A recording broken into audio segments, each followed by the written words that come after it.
આજે આપણે ઉત્તરાયણ માટે એક અલગ જ પ્રકારની ચીક્કી તૈયાર કરીશું. સિંગ અને તલની મિક્સ બરફી ચીક્કી બનાવીશું. આ ચીક્કી એવી બનીને તૈયાર થાય છે કે મોઢામાં મૂકતા જ ઓગળી જાય છે. કોઈ વૃદ્ધ લોકો હોય એટલે કે મોટી ઉંમરના લોકો હોય કે નાના બાળકો હોય, કોઈ પણ હોય તો આરામથી ખાઈ શકે અને મોઢામાં મૂકતા જ ઓગળી જાય એવી પોચી, સોફ્ટ અને સ્વાદમાં તો કંઈક અલગ જ એવી આપણે ચીક્કી બનાવીશું. બરફી ચીક્કી બનાવવા માટે અહીંયા આપણે સિંગદાણા, તલ અને ગોળ લીધો છે. તેનું માપ હું તમને જણાવું છું. તો અહીંયા આપણે સિંગદાણા છે તે વજનમાં 150 ગ્રામ એટલે કે 1 વાટકી. જો વજન કરવાનો મેળ ના પડે એવું હોય, વજન કાંટો ના હોય તો 1 વાટકી માપ તલનું લેવાનું અને 1 વાટકી કરતાં થોડું ઓછું અને વજનમાં જોઈએ તો 100 ગ્રામ સિંગદાણા લીધા છે. અને 1 આખી વાટકી તલ લો તો અડધી વાટકી સિંગદાણા એ રીતે લેવાનું છે. અને આ બધી વસ્તુ સામે 200 ગ્રામ જેટલો ગોળ લીધો છે. એટલે જે સિંગદાણા અને તલનું જે વજન થાય એના જેટલો જ ગોળ તમે 200થી આપણે 250 ગ્રામ થયું છે તો 250 પણ લઈ શકો છો અને 200થી 250 વચ્ચે ગોળ લઈ શકો છો. એટલે કે 1.5 વાટકી જેટલો ગોળ લેવાનો છે. આ માપ ફોલો કરશો તો પણ ચાલશે. તો અહીંયા આપણે સૌપ્રથમ તલને શેકી દેવાના છે. તલને એકદમ ધીમા તાપે શેકવાના છે. જો ફૂલ ફ્લેમ પર શેકશો તો તલ બળી જાય છે. એટલે આપણે એકદમ ધીમા તાપે અને બધા જ તલ સરસ શેકાઈ જાય એ ખૂબ જ જરૂરી છે. શેકેલા તલનું ટેસ્ટ ખૂબ જ સરસ આવતો હોય છે. તો આપણે બધા જ તલને વ્યવસ્થિત રીતે એકદમ ધીમા તાપે શેકી લઈશું. તો આ પ્રોસેસ કરવામાં આપણે ઉતાવળ કરવાની નથી. ગેસની ફ્લેમ સ્લો જ રાખવાની છે. આ ચીક્કી તમે એકવાર બનાવશો ને તો તમને એવું થશે કે આ ચીક્કી તો આપણે કાયમ બનાવીને ખાશું અને પૌષ્ટિક પણ છે. સિંગ અને તલ બંને એડ કરેલા છે એટલે હેલ્થ માટે પણ ખૂબ જ સારી છે. અને ગોળ છે એટલે કંઈ પ્રશ્ન જ નથી, નડે એવો. એટલે ખૂબ જ સરસ હેલ્ધી એવી આપણી આ ચીક્કી બનીને તૈયાર થશે.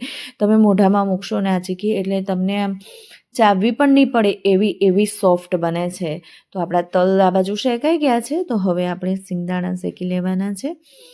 તો આ જ માપ ઉપર જો તમારે વધારે ચીક્કી બનાવીને રેડી કરવી હોય તો આ જ માપ ફોલો કરશો એટલે ચીક્કી ખૂબ જ સરસ બનશે. કોઈ જ તકલીફ નહીં પડે અને ચીક્કી ખૂબ જ સરસ બનીને તૈયાર થશે. હા, પણ આ માપ ફોલો કરવું જરૂરી છે. તો આ રીતે આપણે જેમ કે સિંગદાણાના ફોતરા જો સરસ રીતે ઉખડી જાય છે, હાથમાં અડીએ તો પણ ઉખડી જાય છે. તો આપણા સિંગદાણા પણ સરસ એવા શેકાઈ ગયા છે. હવે આપણે સિંગદાણાને એક કાપડમાં લઈ લઈશું. તેને આ રીતે આપણે ઘસી નાખશું તો આરામથી તેના ફોતરા ઠંડા પડે પછી ઝડપથી ફોતરા ઉખડી જતા હોય છે. તો આ રીતે આપણે બધા જ ફોતરા સિંગદાણા પરથી ઉતારી દેવાના છે. ઘસીશું કાપડ એટલે આપમેળે બધા નીકળી જશે. હવે આપણે ફોતરા ઉકળી ગયા છે પણ જો ફોતરાને ઉડતા હોય છે બધે અલગ કરતી વખતે અને ફટાફટ અલગ થઈ જાય તેના માટે એક આપણે ટ્રીક અપનાવી છે. ટ્રીક તમને હું આગળ કહું છું. તો આ રીતે આપણા બધા જ સિંગદાણા પરના ફોતરા ઉખડી ગયા છે. એના માટે છે ને આપણે એક જારો લેવાનો છે. જારો લઈને આ રીતે અંદર નાખવાના છે અને તેને હલાવશું જારાને. એટલે બધા જ ફોતરા નીચે ઉડી જશે અને આખા ઘરમાં ઉડશે પણ નહીં. એનાથી આપણે કામ વધી જતું હોય છે ઘણીવાર. તો આ રીતે આપણે આ રીતે જારામાં લઈને કરી નાખશું તો આખા ઘરમાં પણ ફોતરા નહીં ઉડે અને આપણું કામ પણ ફટાફટ થઈ જતું હોય છે. તો આ રીતે આપણા સિંગદાણા સરસ સાફ થઈ ગયા છે. તલ પણ અહીંયા ઠંડા થઈ ગયા છે અને સિંગદાણા પણ આપણા ઠંડા થઈ ગયા છે. તો ઠંડા થાય ત્યારબાદ જ આપણે તલને મિક્સર જારમાં નાખીશું. મિક્સર જારમાં આપણે તેની પેસ્ટ બનાવવાની છે. પેસ્ટ નથી બનાવવાની, સોરી, આપણે તેને અધકચરા કરવાના છે. એટલે કે જો પેસ્ટ ના બની જાય તેનું ખાસ ધ્યાન રાખવાનું, નહીંતર ખાવામાં મજા નહીં આવે. એટલા માટે તેને આપણે પ્લસ મોડ પર જ તમે જોઈ રહ્યા છો. હું ખૂબ જ થોડા જ સમય માટે પ્લસ મોડ કરી રહી છું અને થોડી વારે આપણે અંદર જોતું રહેવાનું છે. બહુ જ ઓછા સમય માટે પ્લસ મોડ કરવાનું છે. તો અહીંયા જો આપણે તમને દેખાઈ જ રહ્યું છે કે અધકચરા એવા આપણા તલ છે એ દળાઈ ગયા છે. તો ધ્યાન રહે કે વધારે ના દળાઈ જાય.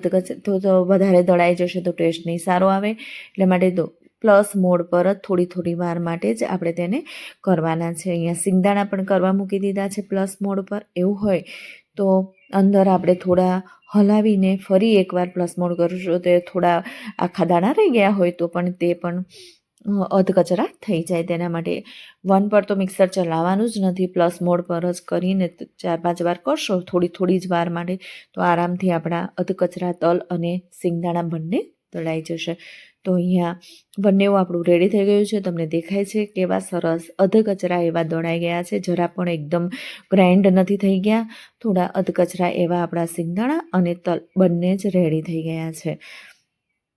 તો ઉત્તરાયણ પર ચોક્કસથી આ ઉત્તરાયણ પર તો આ બરફી ચીકી બનાવીને તમારા ઘરનાને ખવડાવજો જ. કંઈક અલગ જ સ્વાદ આવશે અને ખૂબ મજા આવશે. તો અહીંયા આપણે 2 ચમચી જેટલું ઘી લીધું છે, એટલે કે આ ચમચો છે તમે જોઈ રહ્યા છો આમાં આવે એટલું, એટલે માપમાં જોઈએ તો 2 ચમચી જેટલું ઘી થતું હશે. તો આ રીતે 2 ચમચી જેટલું ઘી લીધું છે અને આપણે બધા જ ઘીને અંદર ઓગાળી દેવાનું છે. બધું ઘી ઓગળી જાય ત્યાં સુધી આપણે રાહ જોવાની છે, અને ઘી ઓગળે ત્યારબાદ જ આપણે તેમાં ગોળ એડ કરવાનો છે. એકદમ ઝીણો સમારીને ગોળ લેવાનો છે. હા, મેં અહીંયા ગોળ હીરાકણી ગોળ આવે છે, જે વ્હાઇટ યલો કલરનો આવે છે એ લીધો છે, દેશી લીધો નથી. અને અહીંયા આપણે પાણી નાખવાનું છે. આ થોડું, એકદમ થોડું, એટલે કે આવા 3 ચમચી જેટલું જ પાણી નાખવાનું છે, વધારે પાણી નાખવાનું નથી. ગોળ નાખીએ ને થોડું ગોળ થાય તરત જ આપણે એમાં પાણી નાખીશું. હા, હું એવું કહેતી, હીરાગણી ગોળ લેવાનો છે, જે પીળો આવે છે તે બ્લેક અને દેશી ગોળ આવે છે તે નથી લેવાનો, એનાથી કલર સારો નથી આવતો, એટલા માટે આપણે આ ગોળ લઈએ છીએ. તો આપણો ગોળ સરસ પીગળી ગયો છે, બધો છોલીને લેશો એકદમ ઝીણો, એટલે ગોળ તો પીગળતા વાર નહીં લાગે. અને આ રીતે આપણે આ ગોળમાં કોઈ ચાસણીની ઝંઝટ નથી કે કોઈ પાયાની પણ ઝંઝટ નથી, ફક્ત આપણે ગોળને પીગાળવાનો છે અંદર. આ રીતે આપણે બબલ ધરવા દેવાના છે. કુલ 5 મિનિટ જેટલો સમય લાગશે આ રીતે બબલ આવતા, અને ગેસની ફ્લેમ તો ધીમી જ રાખવાની છે, યાદ રહે, ફૂલ ફ્લેમ કરવાની નથી. તો આ રીતે આપણે તેને હલાવતા રહીશું, અને તમે જોઈ રહ્યા છો બધા જ આખા જ ગોળમાં સરસ બબલ આવી ગયા છે. તો કુલ 5 મિનિટ જેટલો સમય લાગતો હોય છે. તો આ રીતે આપણે ફૂલ બબલ થઈ જાય ત્યારે થોડી વાર માટે હલાવશું, અને એકદમ બબલ થઈ ગયા ત્યારબાદ આપણે તેમાં જે આપણા દળેલા તલ છે એ નાખી દઈશું, અને ત્યારબાદ જે દળેલી સિંગ છે એ નાખી દઈશું. બસ, હવે આપણે તેને હલાવવાનું છે. તમે આ સમયે ફ્લેવર માટે ઇલાયચી પણ નાખી શકો છો અને સૂંઠ પણ નાખી શકો છો, પણ મારા ઘરમાં નથી ભાવતું, એટલે મેં અત્યારે શિયાળામાં બધા વસાણામાં સૂંઠ ને એ બધું ખાતું જ હોય છે, તો અત્યારે હું કશું જ નાખી નથી રહી, એમનામ જ કરું છું. તો જ્યાં સુધી થિકનેસ ના આવે ત્યાં સુધી ગેસની ફ્લેમ સ્લો રાખીને આપણે તેને હલાવા કરવાનું છે. થોડી થિકનેસ આવી જાય એટલે કે અંદાજે 3 મિનિટ જેટલું સ્લો ફ્લેમ પર સિંગ અને તલ નાખ્યા બાદ પણ આપણે તેને ગેસની ફ્લેમ સ્લો રાખીને હલાવવાનું છે. તો એનાથી થિકનેસ આવી જશે અને તમે હલાવશો એટલે તમને ખ્યાલ આવી જ જશે કે હવે ઘણું બધું થીક થઈ ગયું છે. ત્યારબાદ જ આપણે ગેસની ફ્લેમ બંધ કરીશું.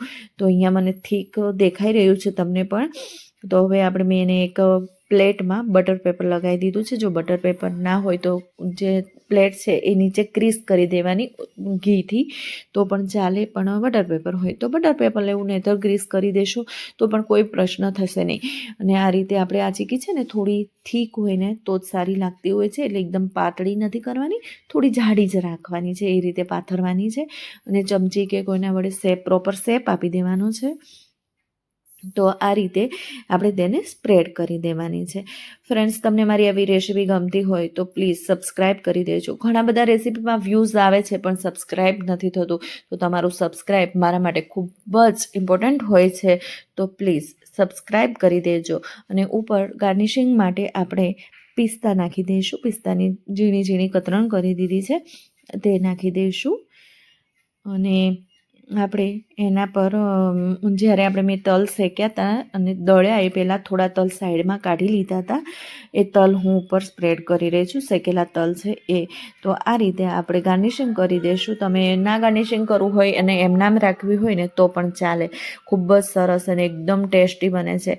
ચોક્કસથી આ ઉત્તરાયણ પર ટ્રાય કરજો, બધાને બહુ જ ભાવશે. અને આ રીતે આપણે પ્રેસ કરી તેને પ્રોપર શેપ આપવાનો છે. હા, થોડી થીક જ રાખજો, જો પાતળી રાખશો ને તો મજા નહીં આવે, એટલે માટે થોડી થીક રાખજો. તો રેડી છે આપણી મુલાયમ એકદમ બરફી ચીકી જે મોઢામાં મૂકતા જ ઓગળી જાય તેવી. તો ચોક્કસથી આ ઉત્તરાયણ પર એકવાર તો ટ્રાય કરજો જ. ખૂબ જ સરસ બનીને તૈયાર થતી હોય છે. આપણે બધી ચીકીઓ તો ખાતા જ હોઈએ છીએ, પણ આ કંઈક અલગ લાગશે અને ખાવાની પણ ખૂબ જ મજા આવશે. તો ચોક્કસથી આ ઉત્તરાયણ પર ટ્રાય કરજો.